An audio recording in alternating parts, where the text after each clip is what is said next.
President Trump announced a tariff extension for Mexico this morning.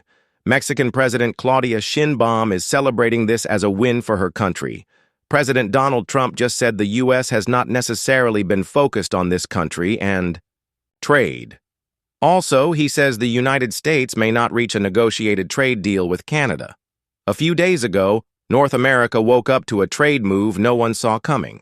In a single stroke, Prime Minister Mark Carney and President Claudia Sheinbaum unveiled the Northern Corridor, a massive rail and port system designed to move $120 billion worth of goods from the Pacific to the Gulf without crossing a single mile of U.S. territory.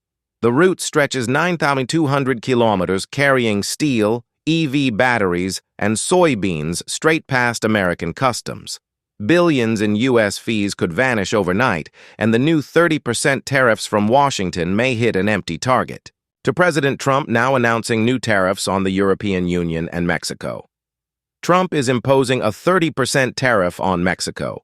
It's a bold play that threatens assembly lines, raises prices, and rewrites supply chain maps from coast to coast. If, too, neighbors can build their own express lane around the U.S., what does that mean for the White House's grip on trade? And who will really call the shots in North America now? The math behind the Northern Corridor hit Washington like a blunt ledger check. Earlier this summer, President Trump pledged to impose sweeping tariffs on steel and auto parts, scheduled to take effect in early August. This was not tied to one sector, but designed as a blanket economic pressure point. Ottawa and Mexico City did not respond with speeches or symbolic gestures. They answered with rail lines, ports, and billions in private capital.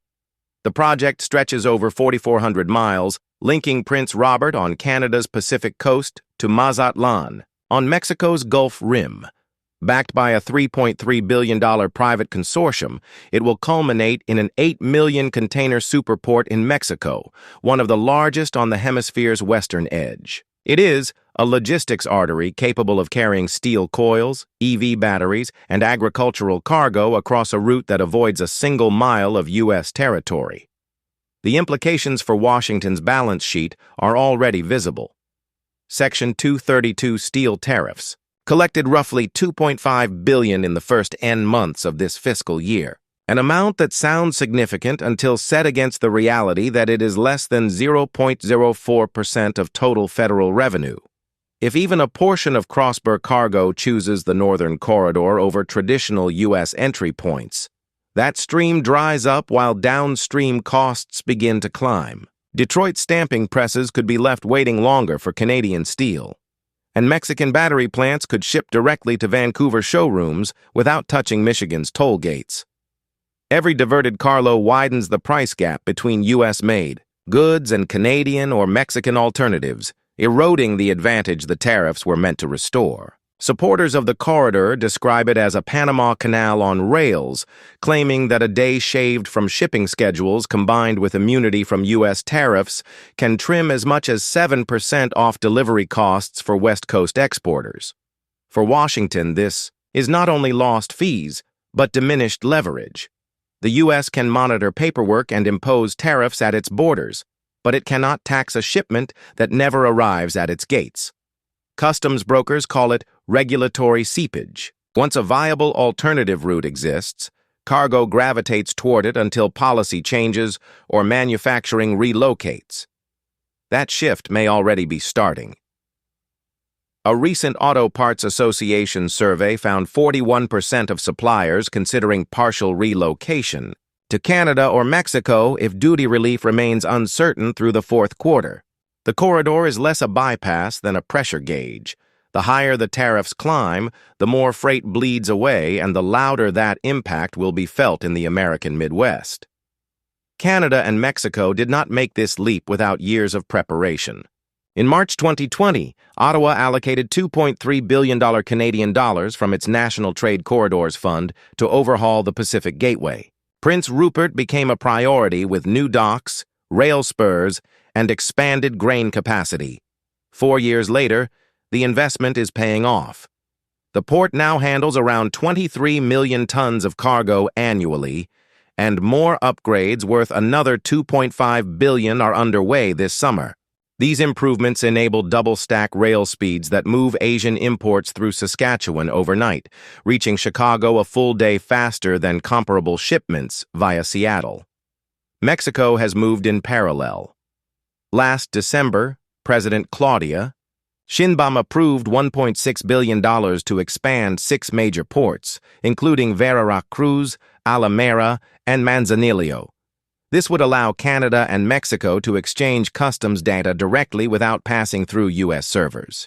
The proposed platform uses blockchain, ensuring each certificate of origin is verified twice and stored without touching CBP databases. That change would erase an entire category of U.S. processing fees. In fiscal 2024, CBP collected a minimum $32.71 merchandise processing fee on 38.4 million commercial entries, totaling around $1.26 billion. Once transactions are processed within a Canada-Mexico ledger, those entries become foreign to foreign and no longer generate U.S. revenue. Speed compounds the problem for Washington. A UN trade study found that electronic single windows cut customs clearance from several days to about 24 hours. On the Northern Corridor, carriers estimate this could trim 4 to 5 hours per shipment, compared to traditional crossings, enough to lure premium cargo away from U.S. toll routes. CBP's own blockchain pilot programs under NAFTA and CAFTA showed nearly instant communication with traders and the elimination of duplicate data entries, which have long been part of the processing delay that U.S. border towns profit from. When those efficiencies combined with tariff avoidance, the result is a billion-dollar U.S. revenue stream vanishing, premium freight flow shifting, and Washington confronting a system it does not control. The Northern Corridor's most powerful engine may not be steel tracks at all, but the software that bypasses the U.S. border before the first shipment rolls. The pressure is already visible on factory floors. On April 14th, GM halted production of its Bright Drop electric van line in Ingersoll, Ontario, sending 1,200 workers home and warning that nearly half of those jobs may remain idle until after October. In manufacturing, every lost assembly job affects multiple others. Steel workers, machinists, suppliers, truck drivers, even local food vendors. In Ontario's case, 83,860 factory jobs support another 27,420 in the supply chain and nearly 291,000 more in related local employment. Losing 1,000 assembly jobs can ripple into more than 7,000 lost paychecks. Across North America, the auto sector supports over 10 million jobs, or about 5% of private sector employment. Each job on the production line is linked to 9 more in parts, manufacturing, logistics, and related industries. Even